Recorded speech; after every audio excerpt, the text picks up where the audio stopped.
Okay, we were on chapter 17.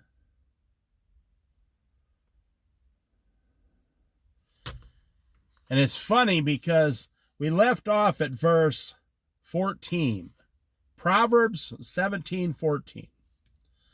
Starting a quarrel is like breaching a dam, so drop the matter before the dispute breaks out.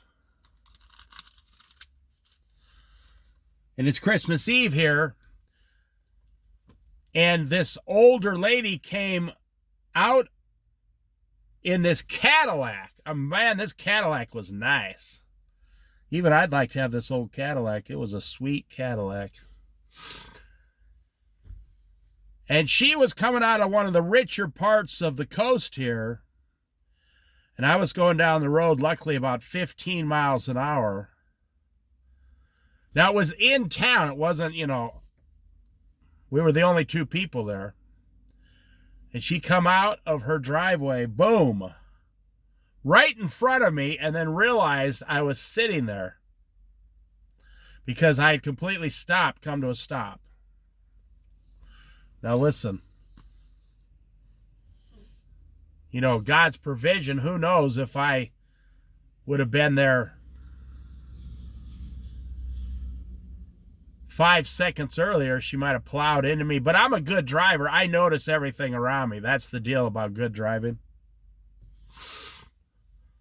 You don't want to be a race car driver in life where you think you're good at race car driving. All they do is go around in the same circle.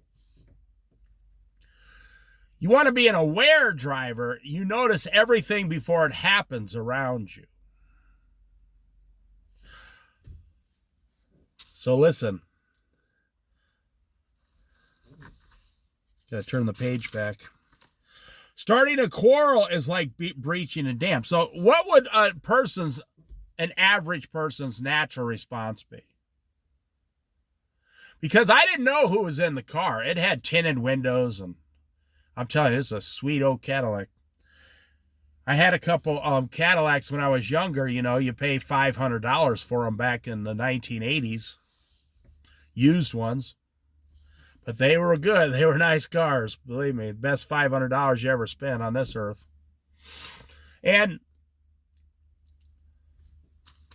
starting a quarrel, that would be someone's initial response on this earth.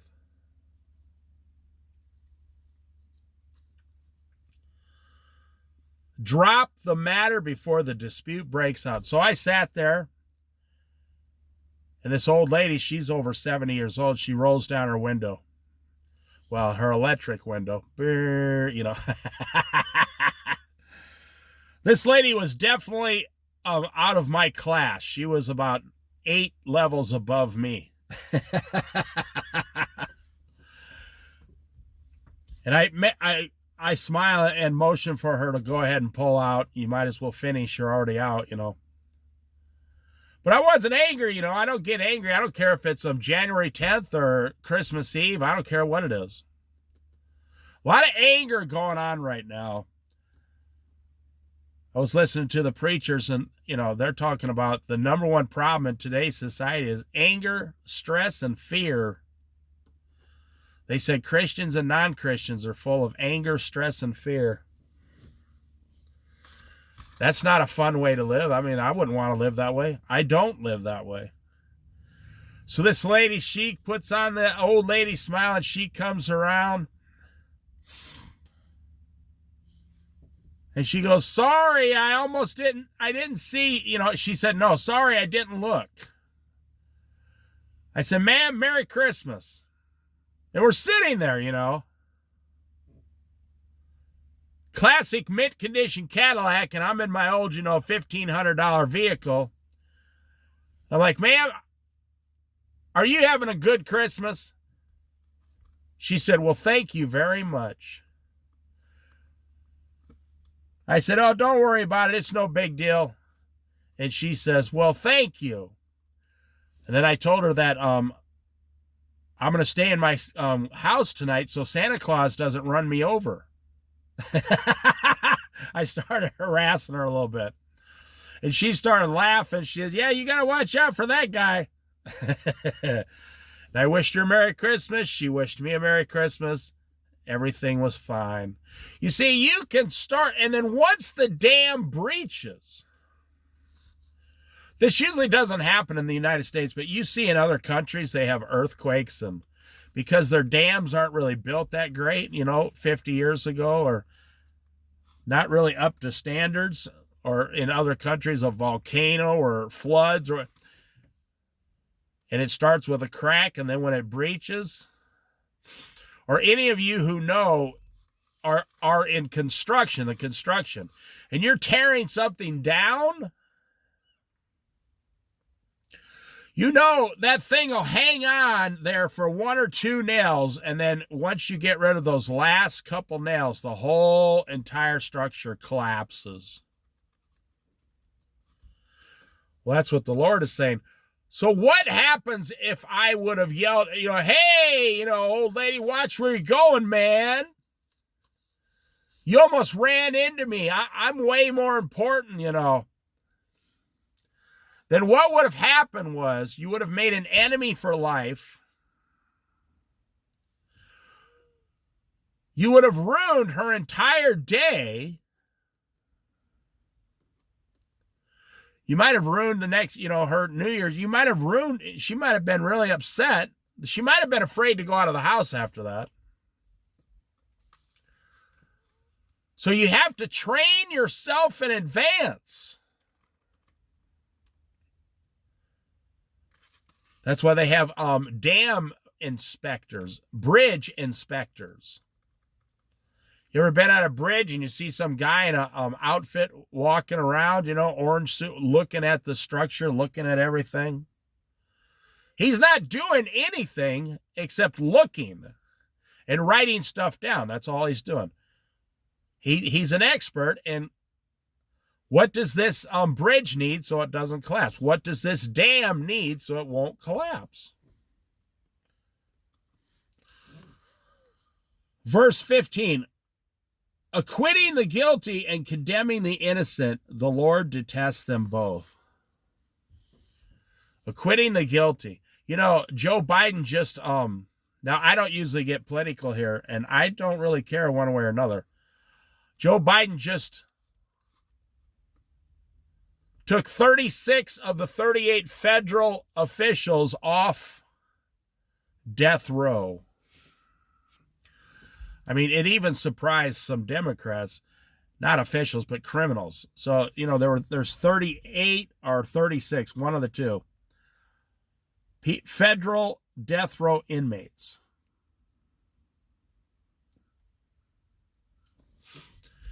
And he pardoned them, not pardoned, but he made it to where they cannot be put to death. They will live the rest of their life in prison.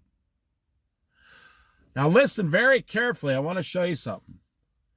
Acquitting the guilty and condemning the innocent, the Lord detests them both.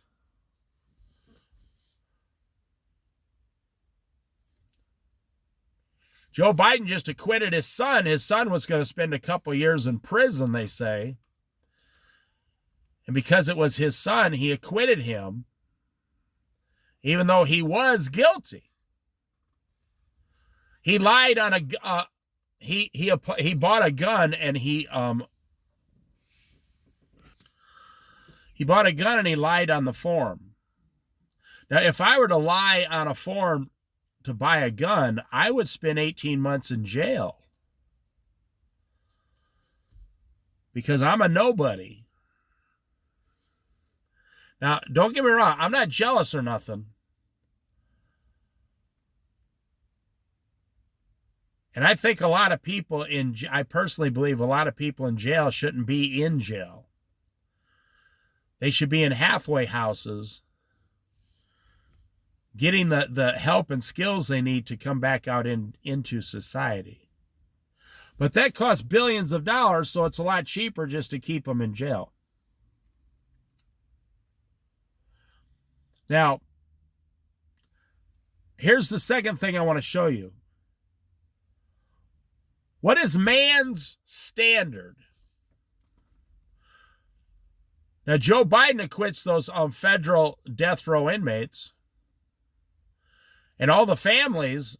See, these inmates killed some of their family members. They raped them, they murdered them, they chopped their heads off. There's some really bad dudes in there. There was only 2 that he didn't acquit, and they were both terrorists.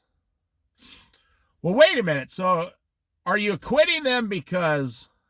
Now, I'm not talking about Joe Biden anymore. I'm talking about man, the standards of man.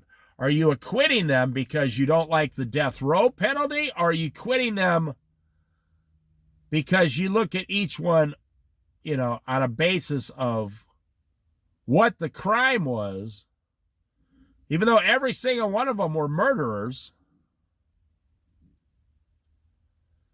You see, when you use man's standard, that's what I'm bringing up here. When you use man's standard,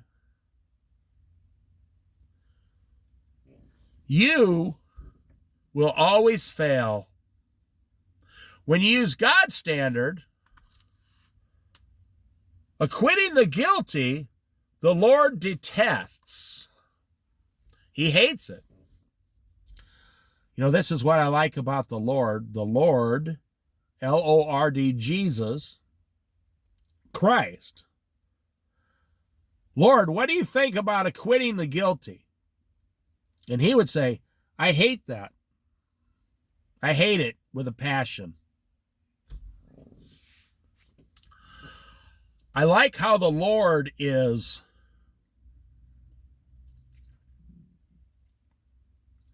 completely direct and forward and truthful instantly. But when you go to man's standard, so you consider, it's all over the news. You can get people agree with Joe Biden. They disagree with Joe Biden. It doesn't matter if you agree or disagree with Joe Biden or Donald Trump or Arnold Schwarzenegger. It doesn't matter. Because they don't have the power over all heaven and all earth.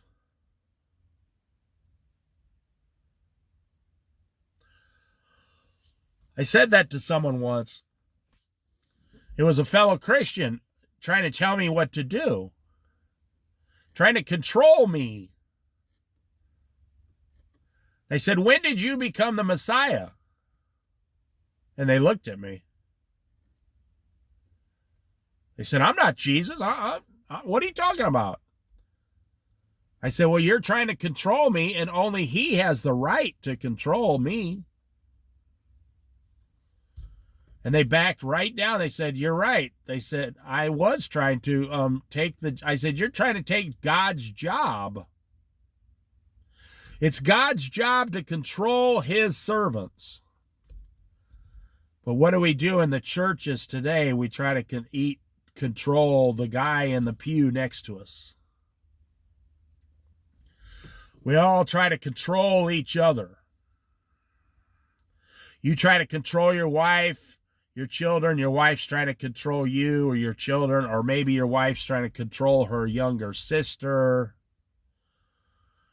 And the one that makes me laugh the most is when kids try to control, not kids, but adult children try to control their parents.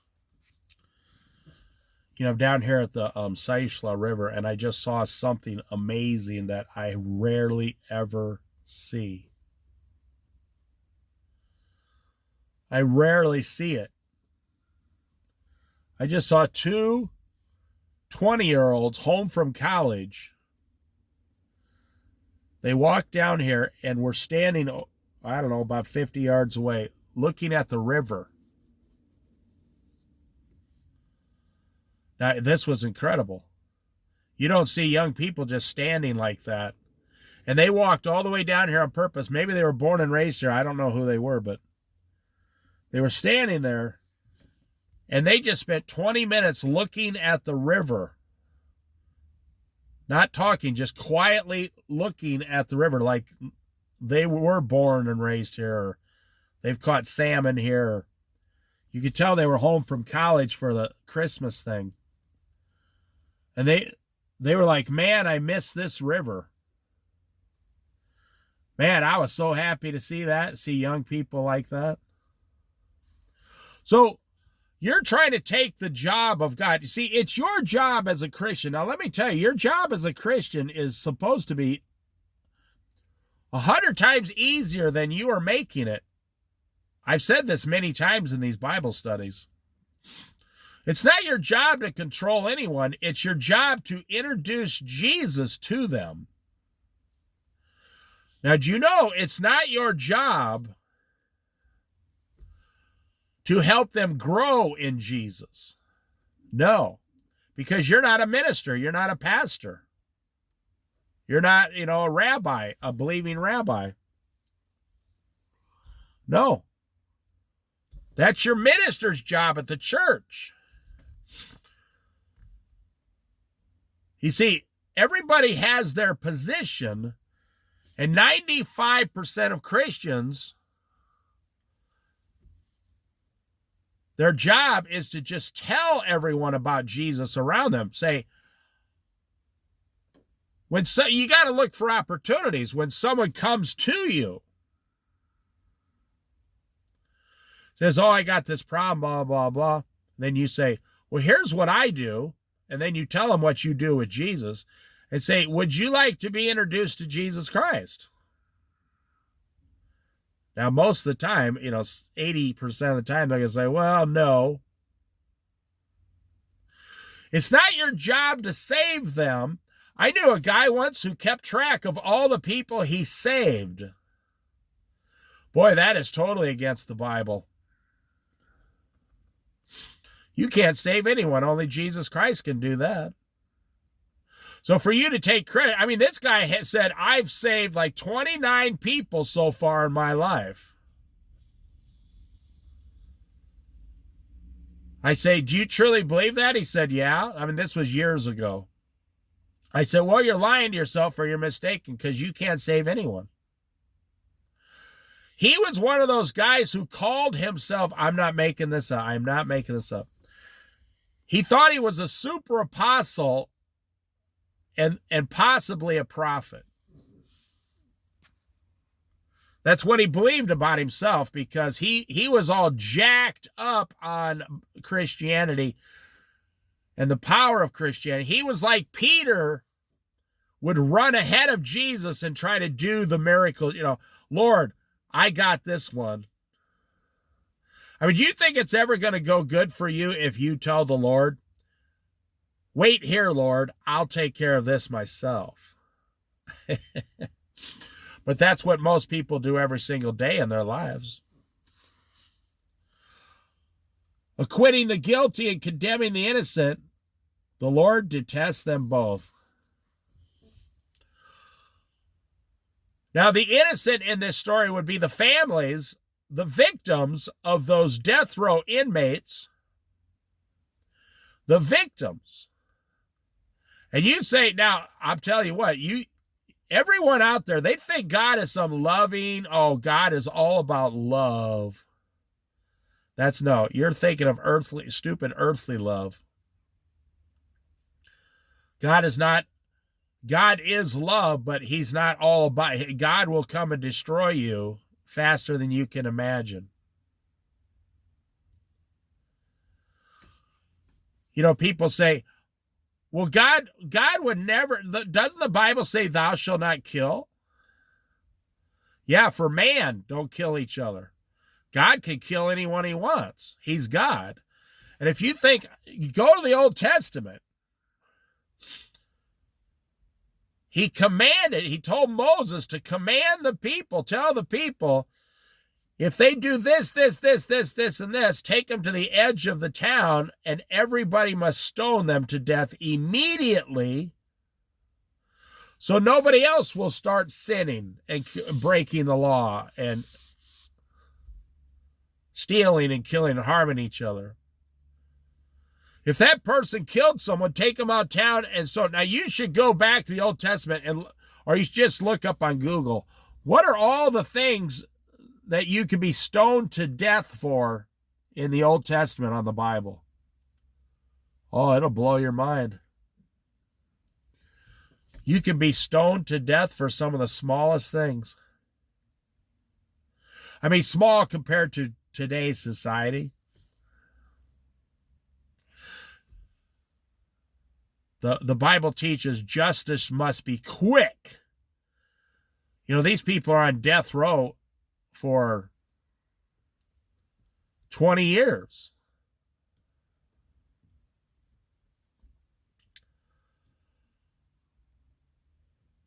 So what Joe Biden did right there, God hates.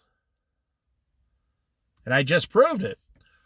So how does Joe Biden, say he's a Christian? Well, I'm a Christian, but I don't like to do what God tells us to do. Or, well, that was thousands of years ago. We're in the 21st century now, man. We've been to the moon. So the moral of the story is, the first one, stop a quarrel before it starts. Control yourself.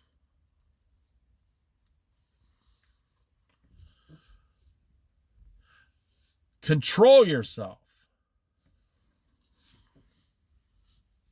The second one, acquitting the guilty, the Lord detests. He despises. He hates it. So whose standard are you going to use? Well, if you get mad at someone, you're using the world standards, the man standards. If you acquit the guilty, you're using man standards, the world standards. I mean, I don't know. I'm a strong conservative Christian. And I'm not afraid to admit that, no. I have conservative values. You marry one wife. You tell your children about Jesus. You work. You know, I worked 40 years.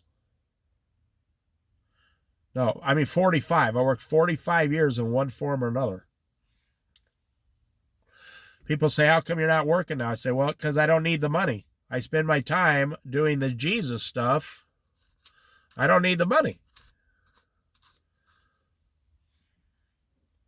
Because, you know, most people my age, they delay their Social Security until 67 years old.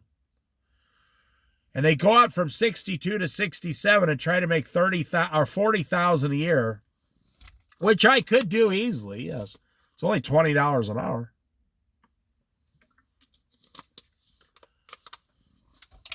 And they try to save $100,000 in those 5 years before they're 67. But I'm spending these 5 years with Jesus. And I just live on less money.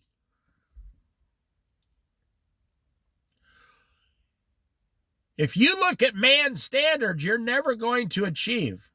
You know, if people could get this, New Year's is coming up when everybody wants these their goals and their resolutions. You say, well, what does the Lord say about food? Everybody's going to go on a diet, but what does the Lord say about food? Okay. Use that standard for your eating. What does the Lord say about, losing weight? Use the Bible standard for that. What does the Lord say about saving money? Well, go read the Bible. What does it say about money? What does the Lord say about all your bad habits? But then what you're going to do is you're going to take your bad habits at New Year's and try to use a system that they developed in the world to fix your bad habits. Now, listen, let me tell you something about the world, and it's going to blow your mind when I say this. So pay attention for you people who are really into this. The system that you're looking for to use in this world was invented and developed by another man just like you. Now, I hate to burst your bubble, pop your bubble there. When you pay to go to a seminar or something and you say, they have a system that's going to work for me, Well, no, it's not. You're saying that this other person or this company has information that I don't have. That's probably not true. I'm going to give them $2,500 to help me lose weight next year. You don't need to do that.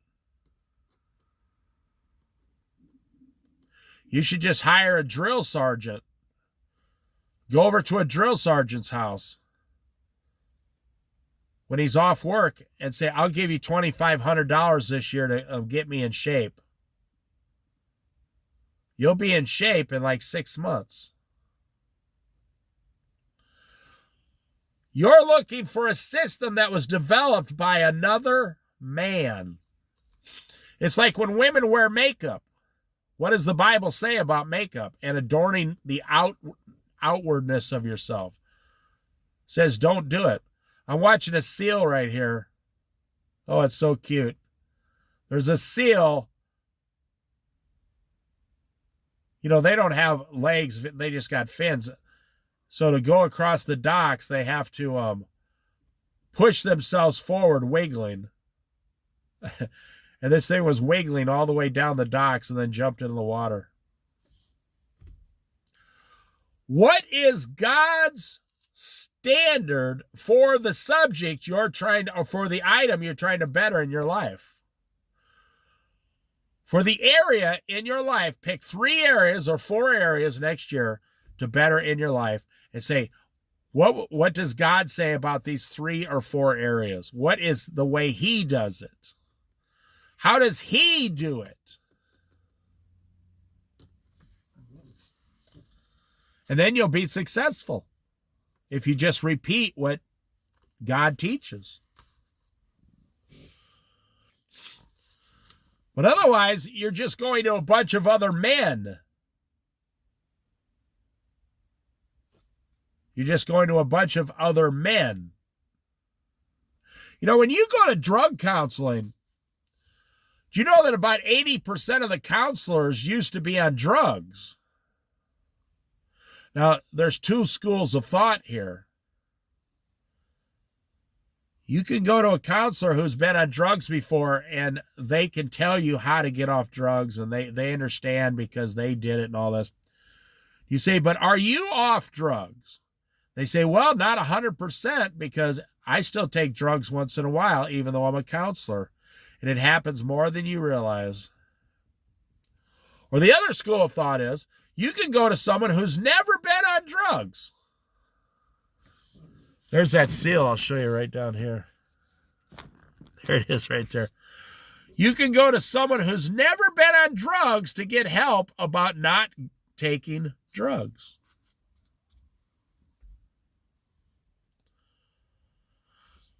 So I tend to think, you know, why would you go to someone who has the same problem you have?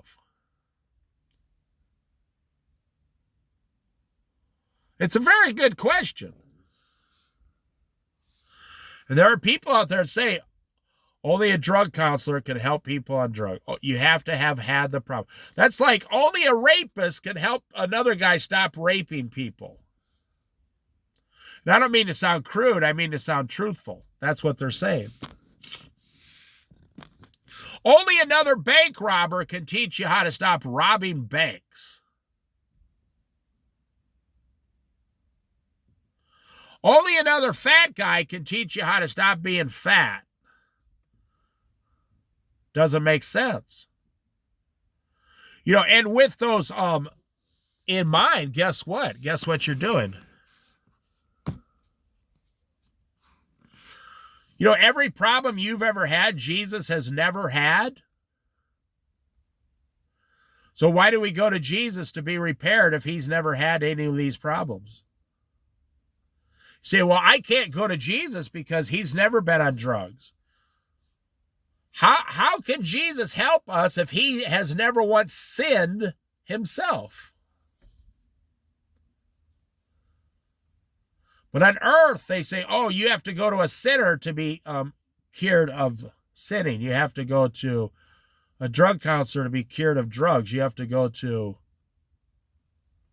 some guy who used to weigh 600 pounds to be cured of your obesity. No, not really.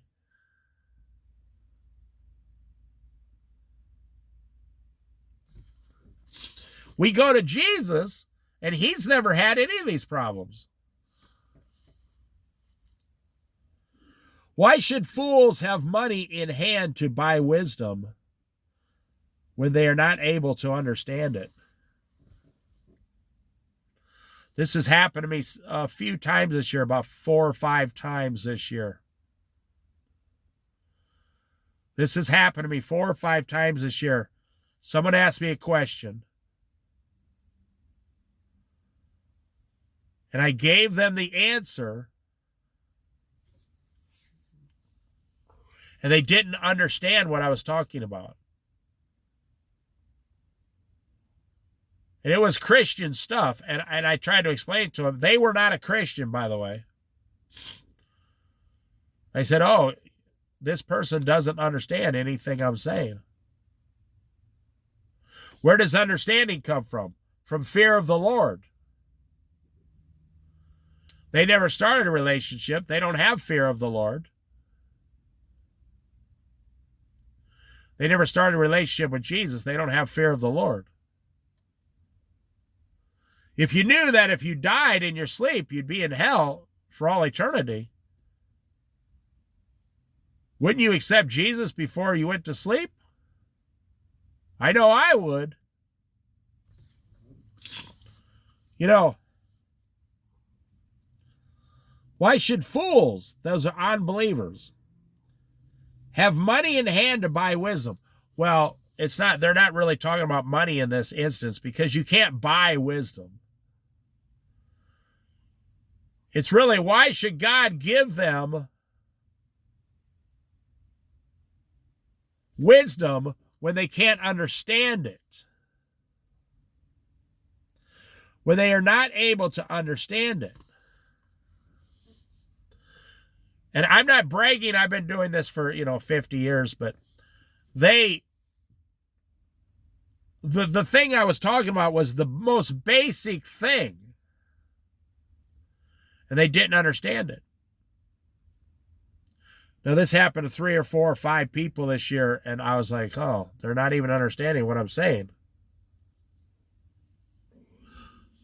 And I realized this year that God is not allowing them to understand it. God wishes for them to not understand. God wishes for them to not understand. He doesn't want them to understand. Otherwise, they would understand. Now, why doesn't God want them to understand? Because they never went to his son, Jesus Christ, to become saved.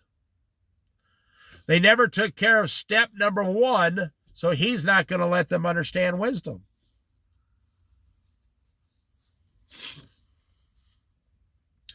A friend loves at all times, and a brother is born for a time of adversity.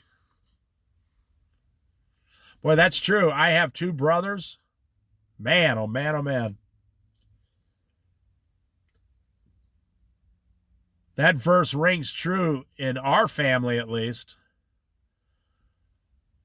No matter what you do. See, my 2 brothers were the prodigal sons. An older brother and a younger brother. And I was the son who stayed home and helped the father. But I never became angry about it. I was too young. I didn't think much about it. You know how when the prodigal son came home, the other brother got angry? No. I was not angry about it at all. I just said they were never there. And they went their own way. And they both took drugs, a lot of drugs. Now, I didn't grow up with drugs because they didn't bring it around the house.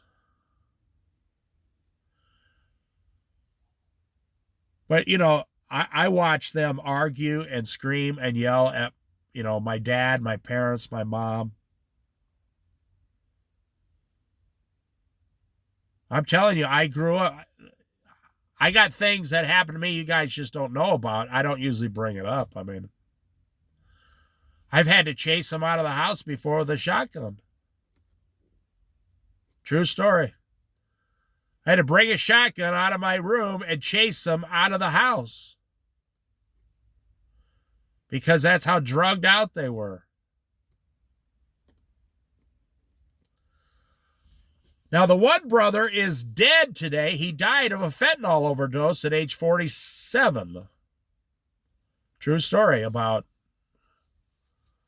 5-6 years ago.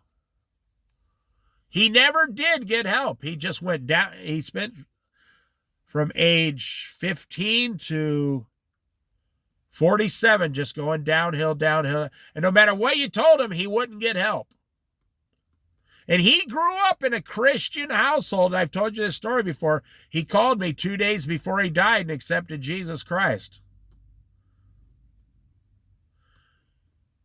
And then him and his wife went to a motel in Southern California, and he overdosed in his sleep on fentanyl.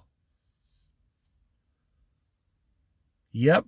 And he was addicted to drugs for over 20 years. My other brother is cured of drugs. That's how I know a lot about this stuff that I talk about. I lived it. And I was the one, I never once took one single drug. I don't even take aspirin today. I just been sick for 5 days. You can tell it's still in me. And I took 2 aspirin one night, and I felt guilty about it. I did a lot of praying, and I'm getting better. This thing, whatever, it's going around the entire United States, they said. I have a friend who works at a hospital. It's going around the entire United States. And they said it's affecting women more than men. And it's in your upper chest. It's not COVID. It's some kind of cold virus. And it makes all the fluids in your head feel like a brick. And then it said it also closes your airways, so you're coughing all the time. But it's me and my wife have had it for about 5 days. 70% of my neighbors have had it. People at work have had it. Everybody has it. The guy I know works at a hospital. He has it. His wife has it. But look at this. A friend loves at all times, and a brother is born for a time of adversity.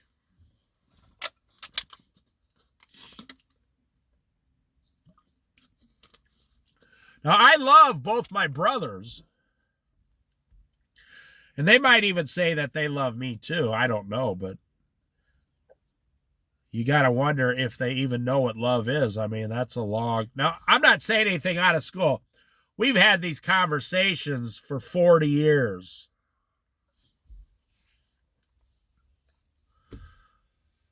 So that's how it is, you know.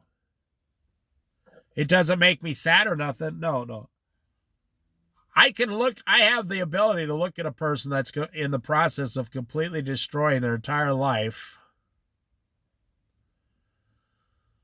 and not let it affect my life. Because I've had the Bible for 50 years.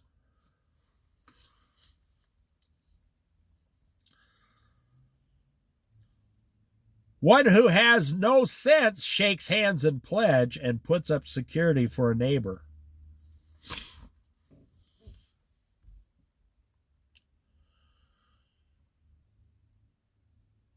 I had a person I know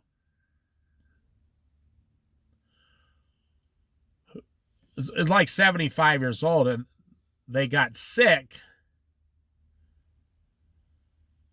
And they started knocking on my door asking me if I could start driving them around the state to all these hospitals and stuff. I said, no, I can't do that. They said, well, I'm sick. Don't you have compassion? Now, it's not really a friend. It's just an acquaintance. But that shouldn't matter. I said, well, how am I going to get my wife to work if I'm on the other side, halfway across the state with you? They didn't care. I said, well, who normally takes you? Well, my sister takes me, or the state gives me paid for caretakers. They take me. They get paid to take me. And I said very calmly, then why are you I mean, I'll pray for you to get better, but why are you? And I said I would pray for them to get better. And you know what they said? They said, I don't believe in prayer. I don't need you to pray for me. I need a ride. They don't believe in Jesus. They don't even believe there is a God, actually. They don't believe any of it. They don't believe they believe in evolution. And they kind of went away angry at me. I said, your caretaker is coming tomorrow to pick you up. He said, yeah, but I want to go today. I said, but you're not scheduled until tomorrow. Shouldn't matter, they said. And, here you go. They said, you're a Christian. You're supposed to help people. Ah, yeah. So you read here, the one who has no common sense shakes hands and pledge. See, if I would have pledged to take that guy around, it would have harmed me in my life. I mean, he wouldn't have cared. He's a single guy. And put up security for a neighbor. It's not about saying yes or saying no. It's about what does the Bible teach us. That's why it's so important to be inside the Word of God and not inside your cable TV. I mean, I'm going to say this right now. People don't want to hear it, but if you're looking at pornography, you are as far away from Jesus as you can possibly get.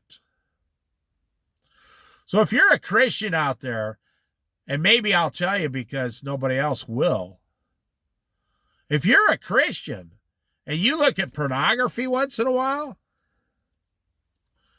you are on the complete opposite road that Jesus is on. I mean, I'm telling you, you go through the Bible, there is one thing God hates more than about anything, and that is pornography, sexual lewdness, nakedness, prostitution.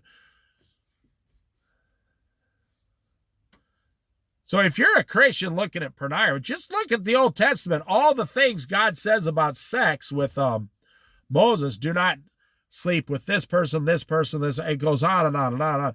I mean, like the 50% of the laws are about sex. That's how much God hates it. So if you're out there looking, I claim to be a Christian, but I still look at pornography. That's not a position you want to be in, trust me. Whoever loves a quarrel loves sin. I think we'll stop with this one. Whoever loves a quarrel loves sin. Whoever builds a high gate invites destruction. Let's take that second half. If you're building a high gate, why would you invite destruction? Poor people don't get robbed because they don't have anything. Rich people get robbed because they have stuff. They have a lot of really cool, expensive stuff. So when thieves, like let's take Los Angeles, for example, when they're driving around LA looking to rob someone, they look at what kind of a security system do you have on the outside of your house? And if you have this incredibly expensive security system and these really high gates and all these things, the criminal is saying they got a lot of cool stuff in that house.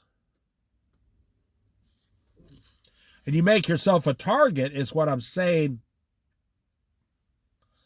Whoever builds a high gate invites destruction. The thieves want to come in and take what you got. The first part is whoever loves a quarrel loves sin. If you love to quarrel with people, that's funny. That's how we started this Bible study. Verse 14, starting a quarrel is like breaching a dam. Stop the matter before it begins.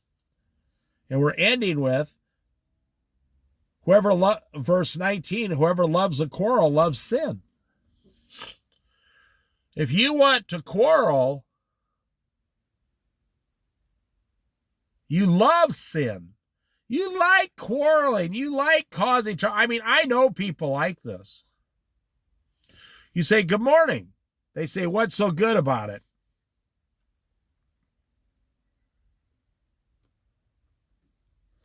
They say, what's so good about it?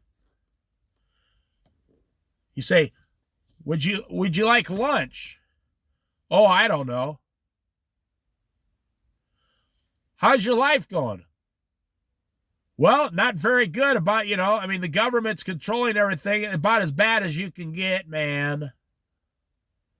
It doesn't matter what you say to the person. They're trying to start an argument with you because they love sin. I asked a guy once, why do you look at pornography? He was a Christian. He said, oh, no, I got an addiction. I can't stop. I'm getting counseling for it, whatever.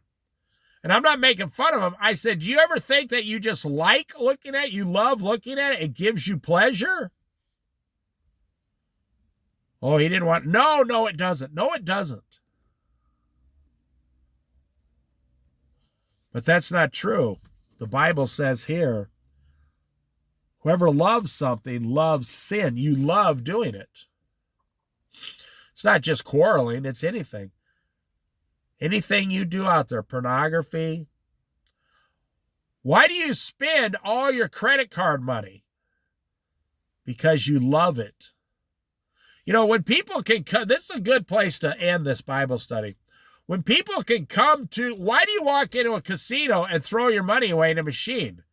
Because you love doing it. It gives you a high for 2 hours, 3 hours. Why do you take your wife to a motel and do filthy stuff? Because you both love it. You don't love the things of God. You love the things of lust, L-U-S-T. You love the things of the flesh. The Bible says the flesh counts as nothing. You can look it up. Put in, the flesh counts as nothing. You'll see the verse come up. God is spirit. And God can only be worshiped in two ways, by true believers and in spirit and in truth. Those are the only two ways you can worship God, in spirit and in truth.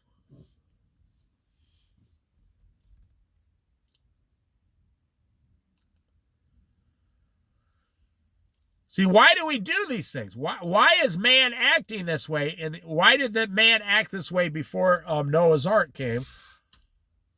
Because why is man acting this way before the rapture's coming?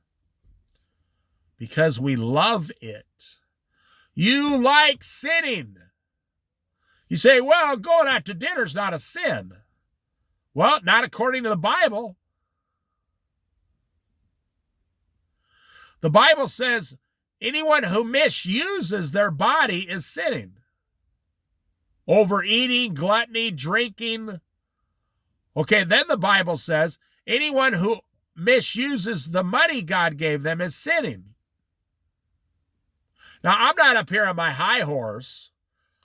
I'm a sinner fallen short of the glory of God like everyone.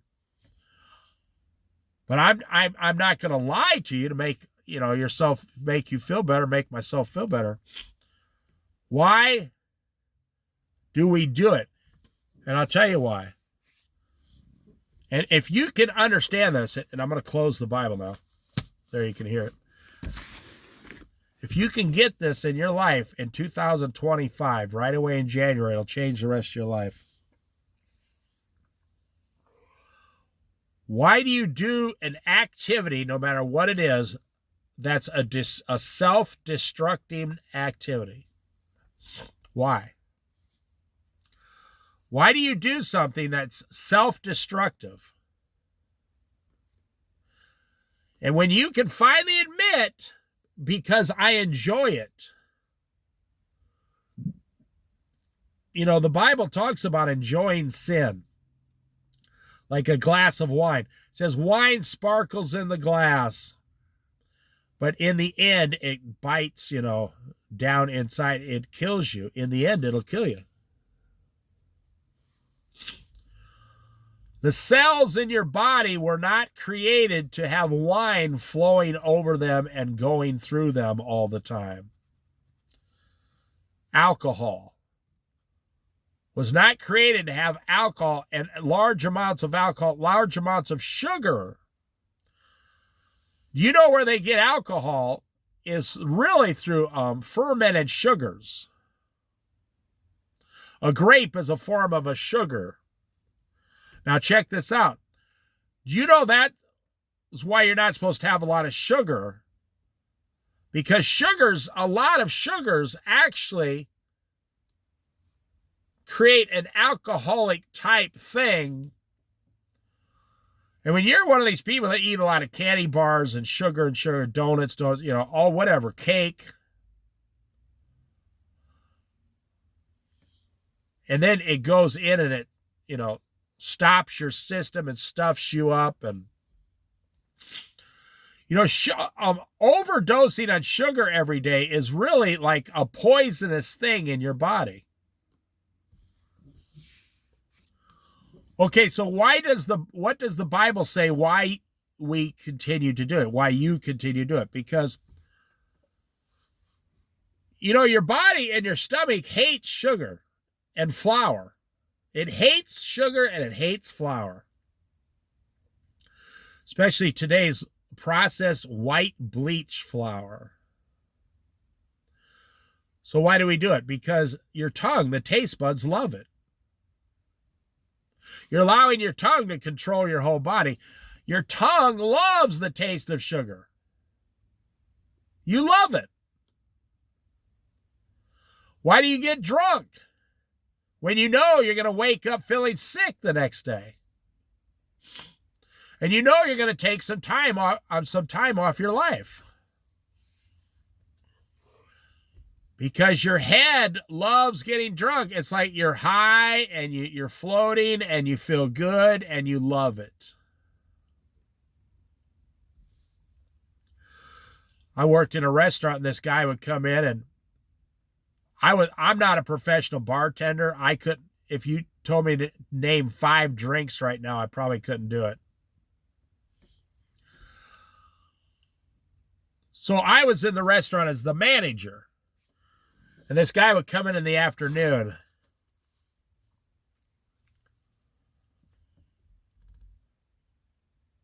Before my bartender was scheduled to work. And he'd get up there and he'd say, David! My name's David. David! And I'd be in the back and I'd come out. Hey, what do you want? He goes, what the hell do you think I want? Pour me a double, but only charge me for a single. And he had some strong drink that he taught me how to make. I had to serve him. He was a customer. I didn't own the place. I was just the manager. And he was kind of a, crude old soul. And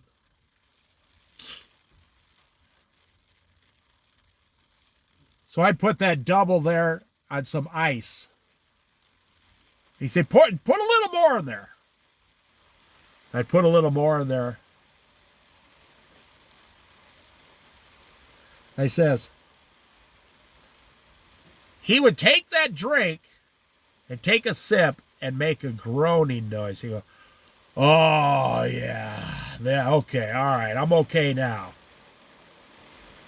It was like a disease, a sickness. And he would tell you, because I've asked him, I said, how come you drink like this? Because I didn't care if I lost my job or not. Once I got to know him, he goes, because I'm an alcoholic. And he would say he doesn't enjoy doing that. But the Bible says he does enjoy doing it. See the rain coming down?